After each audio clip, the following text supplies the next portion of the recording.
and Dyslexia. My name's Adrian, and this isn't a video I expected to be making today. So I'm just back in from the gym, so sorry about the scruffs. But I've just seen the news, and I'm excited and kind of terrified and a little bit annoyed, but deeply excited. I know I've said excited twice. But according to the Wargamer article, we're getting a 5th edition of Warhammer Fantasy Roleplay. And being as it's my favourite game of all time, I kind of wanted to just put the camera on, share the news, share my thoughts, and kind of just get some sort of dialogue going and just sort of see what everyone else thinks about this. Because on the face of it, as much as, say, 4th edition has become my favourite edition over time, 2nd edition was always the best one. And 4th edition, with having to buy Winds of Magic and Up in Arms, has become a better edition, I think. Again, that's a debate for another point, because I think traditionalists are still sat there with their 2nd edition books.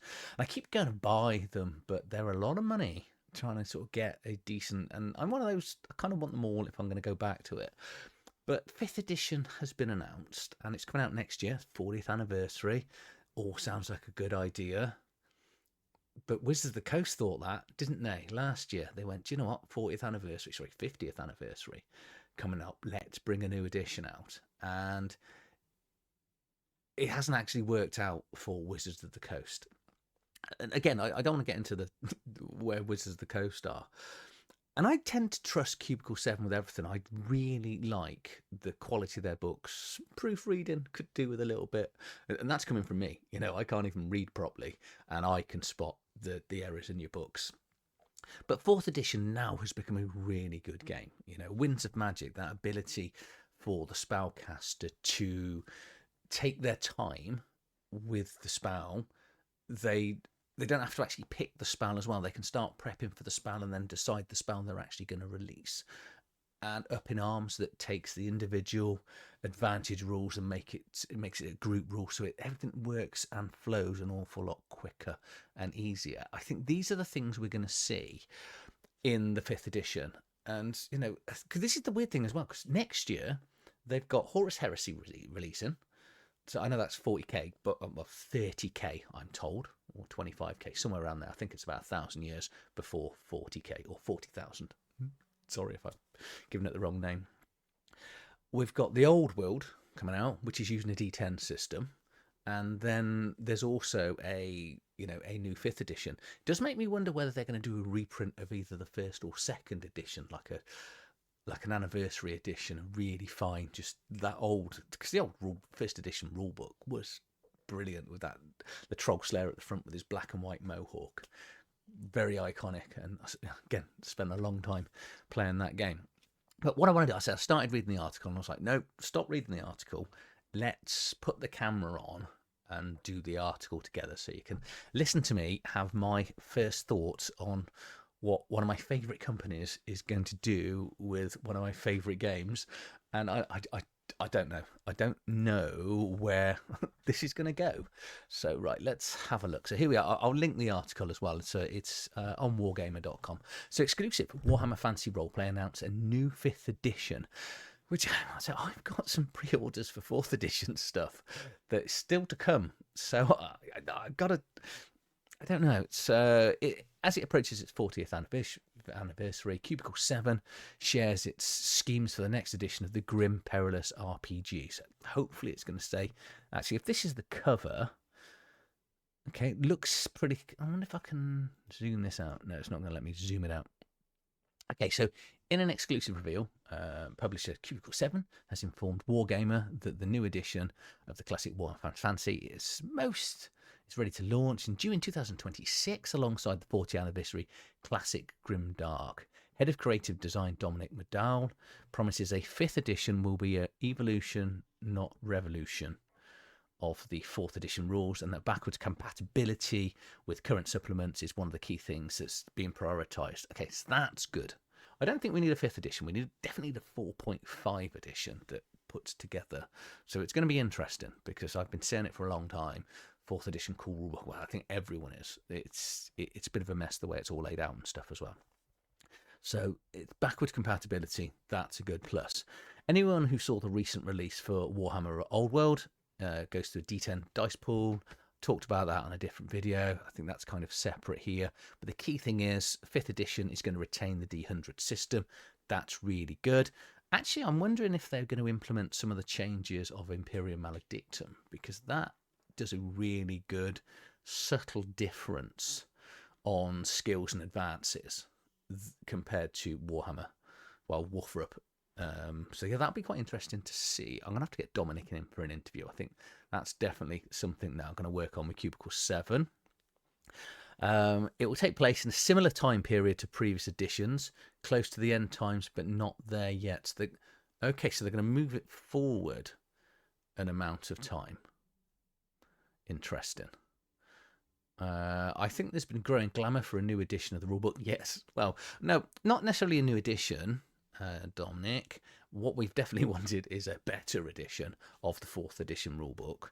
So maybe this is going to work. While the core system of the 4th is very solid, totally agree. It has been expanded with dozens of supplements and a word, proliferation of subsystems. I think that's what that word says. Don't know what it means.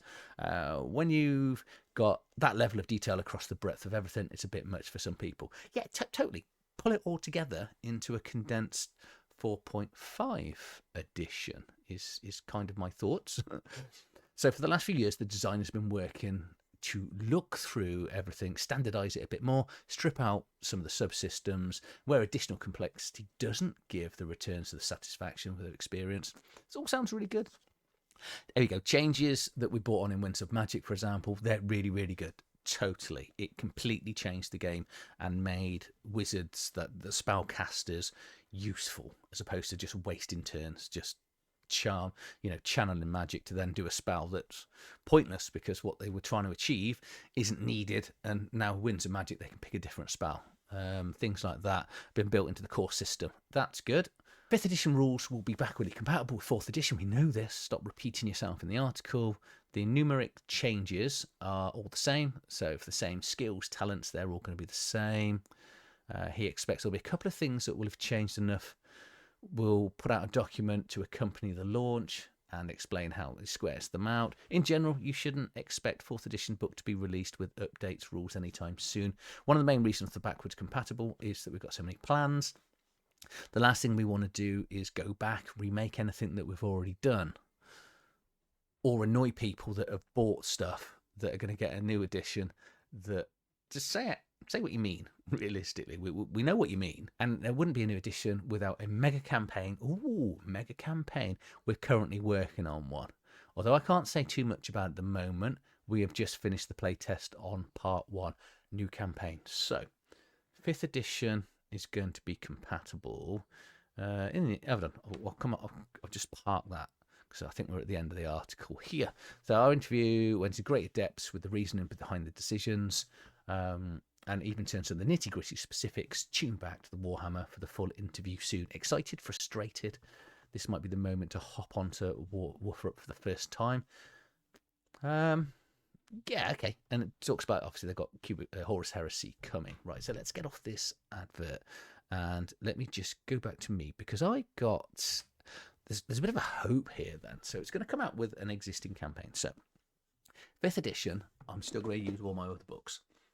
Theoretically, is Winds of Magic going to be relevant? But it's going to be in a different timeline. Well, same timeline, but different time.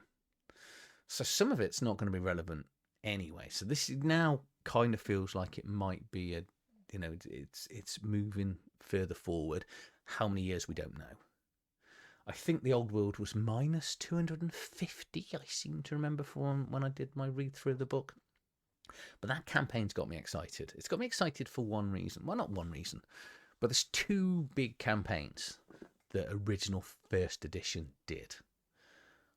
One was Bloodstones, which I've done a couple of... I didn't know about Bloodstones because, because I knew about Doomstones. Now, Bloodstones I've done a few videos on because it's slowly being converted to Shadowdark. But Doomstones was the other big campaign, as well as The Enemy Within. I would say, because obviously from my point of view, I said I hadn't heard of Doomstones. Sorry, I hadn't heard of Bloodstones. But Doomstone is a big 5-part epic campaign where the players are trying to find 4 of these stones that are incredibly powerful ancient artifacts. And there's bits with like loads of undead and zombies and stuff like that. It's a very good Warhammer campaign. So I'm hoping that is going to be it. But I don't know. I already know I'm going to buy it, so I don't know why I'm sort of umming and ahhing. It's going to use the same system, so we're going to have a different time zone. I don't know. I genuinely don't know. I think it's a great move that they're updating the rule book. They're going to sort of streamline some of the subsystems and get rid of some of the other subsystems and stuff that aren't needed. Interesting to see which ones come and go. So I'd imagine group advantage is going to stay. The changes for Winds of Magic's already confirmed and been said in there, so that's a good thing. That's going to stay. But it does make me wonder what some of the other subsystems that will be coming in and out. And I say I'm quite happy if they streamline, reduce some of the number of skills, because nowadays I think we're getting more used to games with slightly less skills. I'd keep the talent options. I love the amount of talent options that WFRP offers. But I'd say that's it's only 6 years. I think this is the problem with new editions. I know Free League have just done it with Alien, and I think that was 3 or 4 years, and that's quite tight. And that new Kickstarter annoyed a lot of people. Still did phenomenally well, and the 5th edition will still do well, and I'm still going to buy it and play it. But I think the big thing is I'm really hopeful that it condenses and everything, and it makes the 4th edition book that's behind me like a palatable read, because whenever I sort of try to introduce Warhammer to people, you sort of show them the book and they go, well, you've got to read that, and you've got to read this and this, or actually your best bet, don't start with a magic user and learn the rules first, then introduce all the magic rules. Get a book that's written out and laid out better, might be a little bit easier. So this could, again, like I said with the old school, this could be a good starting point. But the big thing for me is how compatible, from a game mechanic point of view, it shouldn't be that uncompatible using the D100 system. But the world and timing of the world and the timeline is going to be the bit that I'll be more worried, maybe excited, because obviously, new kings and emperors and stuff. But I was, like a lot of us, I was hoping to see stuff with vampires. There's so many areas and worlds that we still haven't seen yet. But yeah, let me know in the comments below what your thoughts are of this. Do you think 6 years is far too short a cycle for a whole new edition? Should 4.5 been the right move? A complete rewrite of 4th edition and just keep it at 4th edition, so we've got the separate stuff. And also, are you like me now thinking, do I need to back any of the new books that are pre-ordered, because I'm now watching the next edition? Is that going to be the better one? Are they going to stop supporting these books and this time zone? So I don't know. Yeah, those are my thoughts. Let me down in the comments below what you think. If you've enjoyed this video, please like, share, subscribe to the channel. And again, sorry for me scruffs, but I just wanted to get the camera on, and I'll see you soon.